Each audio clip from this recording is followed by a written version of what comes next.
I still remember that afternoon like it was yesterday, the day my entire world flipped upside down and I discovered a side of myself I never knew existed.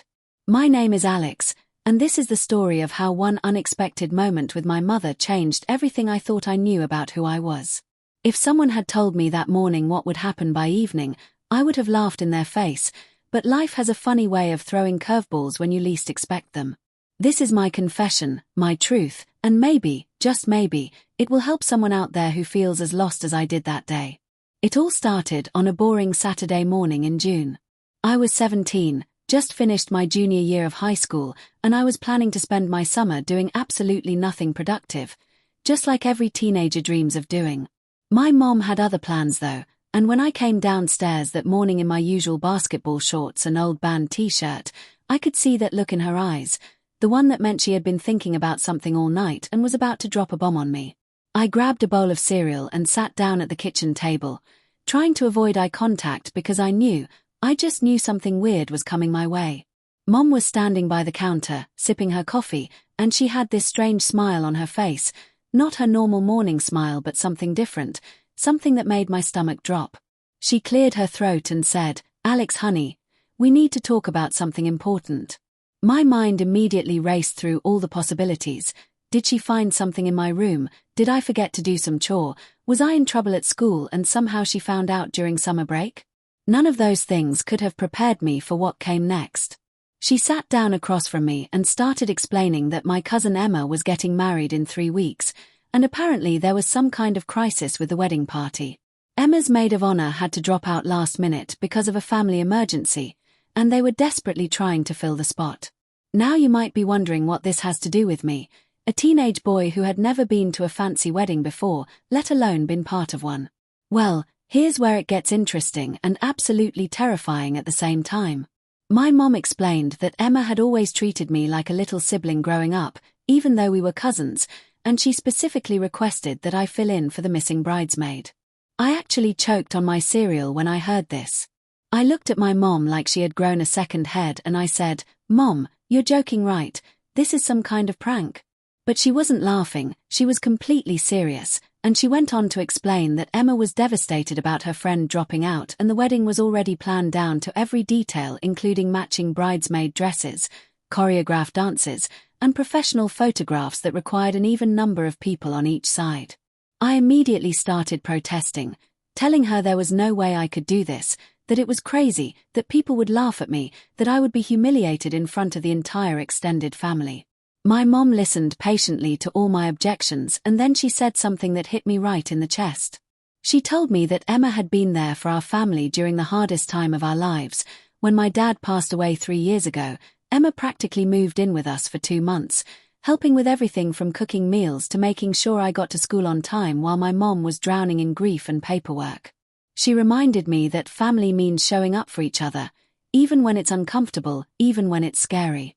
I sat there in silence, feeling the weight of obligation crushing down on me, but also feeling something else, something I couldn't quite identify at the time. There was a tiny spark of curiosity mixed in with all that fear and resistance. I had never really thought about wearing feminine clothes before, it wasn't something that ever crossed my mind, but now that the possibility was right in front of me, I felt this strange pull, like part of me wanted to know what it would be like, even though another part of me was screaming to run away and hide in my room forever. After what felt like an hour but was probably only 5 minutes, I finally said okay, but only because Emma helped us so much, and only if nobody takes pictures that end up on social media. My mom's face lit up with relief and she hugged me so tight I thought my ribs might crack. She promised me that this would be a beautiful experience and that she would help me every step of the way. Looking back now, I realize she knew something I didn't. She saw something in me that I had buried so deep I didn't even know it existed. The next few days were a blur of preparations that felt like some kind of fever dream. My mom took me to Emma's house for the first fitting, and I was so nervous I thought I might actually throw up in the car. When we walked in, Emma greeted me with tears in her eyes and the biggest hug, thanking me over and over for saving her wedding. She introduced me to the other bridesmaids, 3 of her college friends who were surprisingly cool about the whole situation.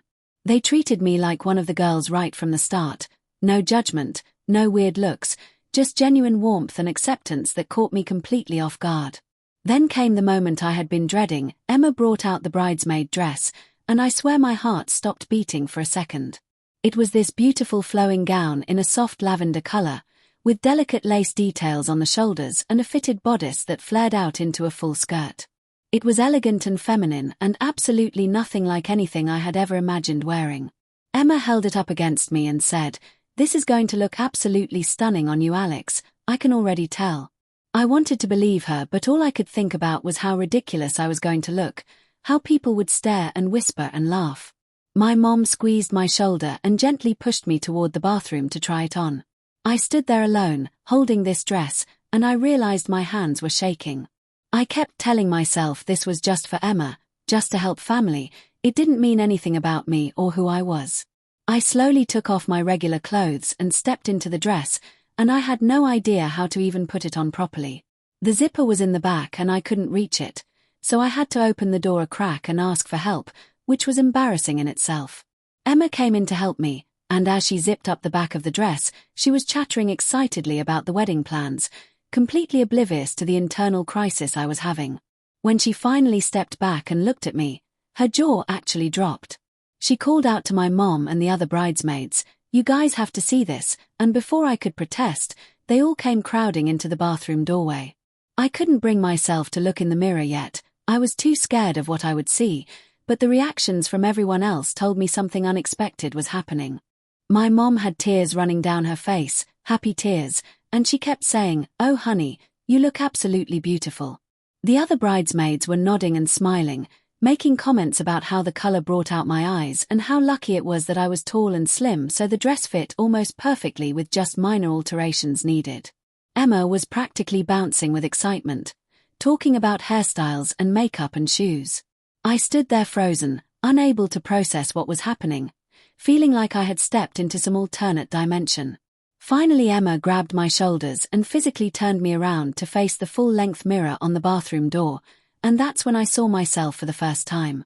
I genuinely didn't recognize my own reflection. The person staring back at me from the mirror wasn't the awkward teenage boy I was used to seeing.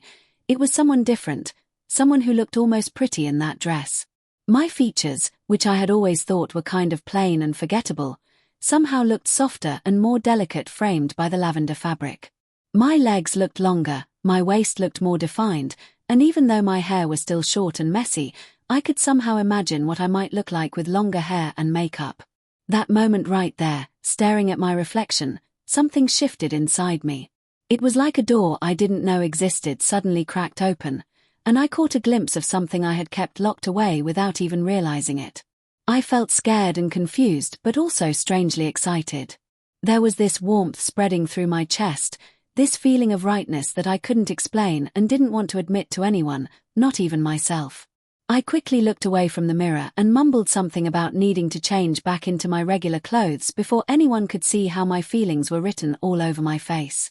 Over the next 2 weeks leading up to the wedding, my life became this weird double existence. During the day I was still Alex, the regular teenage boy, hanging out with my friends, playing video games, pretending everything was normal.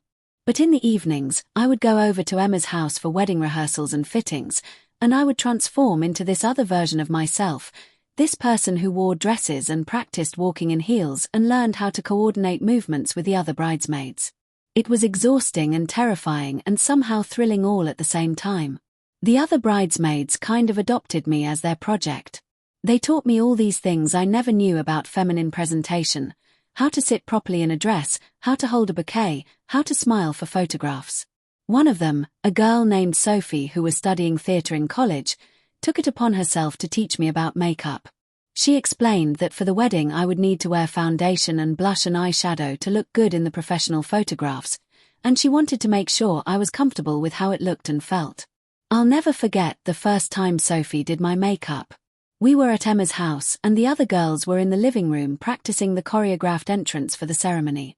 Sophie sat me down at Emma's vanity table and started pulling out all these different products, explaining what each one was for. I was nervous, but I tried to play it cool, making jokes about how I had no idea there were so many different types of brushes and powders. Sophie just smiled and told me to relax and trust her.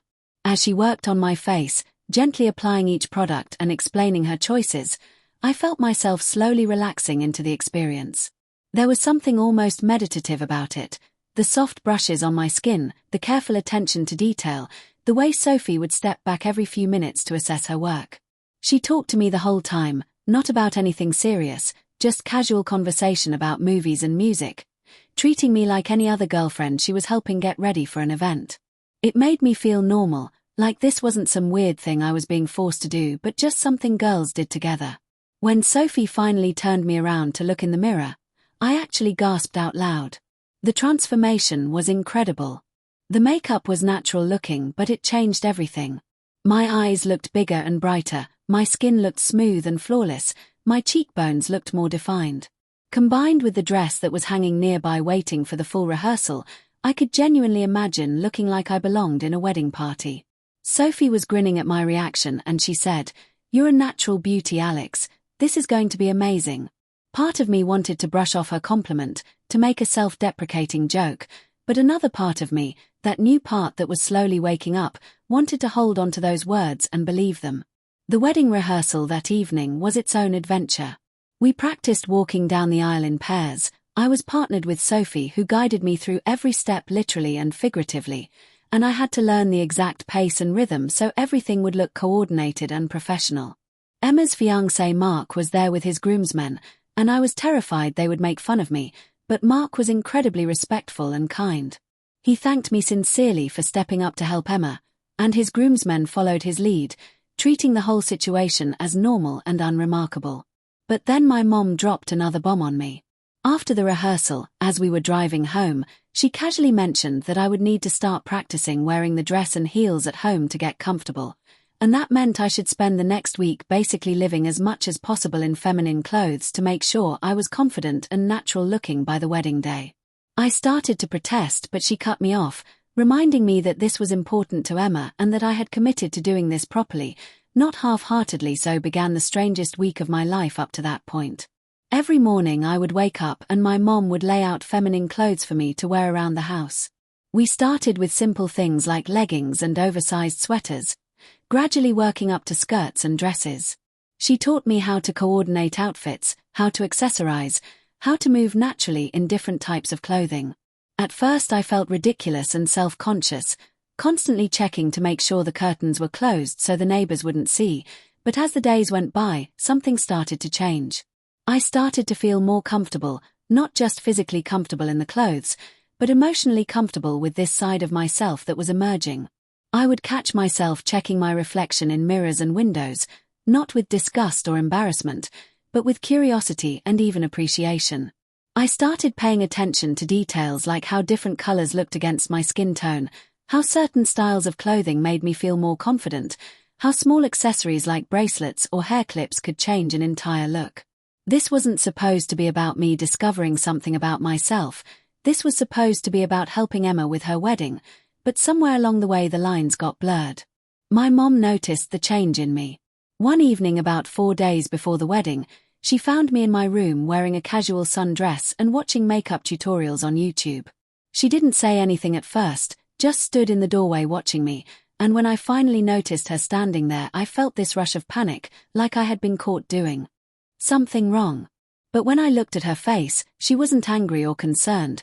She was smiling with so much love and understanding that it made my chest ache. She came and sat on my bed next to me and asked me how I was feeling about everything. I tried to deflect, saying I was just practicing for the wedding, but she gently pushed, asking if there was anything I wanted to talk about, anything I was feeling or thinking that I wanted to share. And that's when I broke.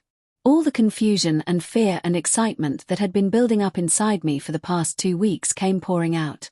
I told her I didn't understand what was happening to me, that I was supposed to hate this and be counting down the days until I could go back to normal, but instead I was enjoying it, and that scared me so much. I told her about the feeling I got when I looked in the mirror wearing feminine clothes, how it felt right in a way I couldn't explain, how I felt more like myself than I ever had before, even though this wasn't supposed to be who I was. I told her I was terrified of what this meant, whether it meant I was different or weird or broken somehow. I told her I didn't know how to reconcile this new feeling with the person I thought I was supposed to be. And through all of this I was crying, tears running down my face, my voice breaking, expecting her to tell me I was confused or going through a phase. Instead, my mom pulled me into her arms and held me tight while I cried. She stroked my hair and told me that there was nothing wrong with me, nothing broken, nothing to be ashamed of. She said that gender and identity are complicated and personal, and that some people don't fit into neat boxes, and that's perfectly okay. She told me that whether this was just an interesting experience I was having or whether it was the beginning of discovering something deeper about myself, either way she loved me and supported me completely. She shared something with me that night that I had never known before. She told me that when she was younger, she had a close friend who struggled with gender identity, and she watched that friend suffer because of lack of acceptance and understanding from family. She promised herself that if she ever had a child who didn't fit into traditional expectations, she would create a safe space for them to explore and discover who they really were. She said that from the moment Emma proposed this bridesmaid idea, she suspected it might open up something for me, and she wanted me to know that whatever I discovered about myself, I was loved and valued exactly as I was. That conversation changed everything. It was like permission to stop fighting against myself, permission to be curious instead of scared, permission to explore without judgment. We stayed up late that night talking about everything, what I was feeling, what it might mean, what I might want to try in terms of expression and presentation. My mom suggested that after the wedding, if I wanted to, we could explore this further together, maybe talk to a therapist who specialized in gender identity, maybe experiment with different ways of presenting myself to see what felt authentic and comfortable. The next few days leading up to the wedding took on a completely different tone. Instead of dreading the event and counting down until I could return to normal, I found myself getting genuinely excited. The other bridesmaids had a spa day planned for the day before the wedding, and Emma insisted I join them. We got manicures and pedicures, which was another completely new experience, and I chose a subtle pale pink color that made me feel feminine and pretty without being too obvious or dramatic. The nail technician didn't bat an eye. She just chatted with me about school and summer plans like this was the most normal thing in the world. That evening, Sophie came over to my house to help me practice the full makeup look for the wedding. This time was different from before because I was actively participating, asking questions, trying to learn the techniques myself. Sophie was thrilled. She kept saying I had a real talent for it and that my hand-eye coordination was surprisingly good. We practiced until I could do a basic natural look on my own, and Sophie promised to arrive early on the wedding day to help me with the more complex eye makeup and finishing touches. Wedding day arrived faster than I expected. I woke up early, my stomach full of butterflies, but they were the good kind of butterflies, the excited, nervous kind rather than the terrified, anxious kind. My mom came into my room with breakfast and we ate together while going over the timeline for the day. The bridesmaids were all meeting at Emma's house at noon to start hair and makeup. The ceremony was at 4, and then there would be the reception afterwards. It was going to be a long day, but I was ready for it. Getting ready with the bridesmaids was like being part of a sisterhood. Everyone was laughing and chatting and helping each other. There was champagne flowing even though I wasn't old enough to drink. I was allowed a small sip for the toast, and a professional hair and makeup team was working their magic on each of us one by one. When it was my turn in the makeup chair, the artist studied my face carefully and then created this absolutely stunning look that was soft and romantic but still made me feel like myself, just an elevated version. The hairstylist worked with my short hair, using gel and styling techniques to give it a soft swept look that was androgynous but elegant. When I put on the bridesmaid dress for the actual wedding, with all the professional hair and makeup and accessories, and I looked at myself in the full-length mirror, I didn't see a boy playing dress-up.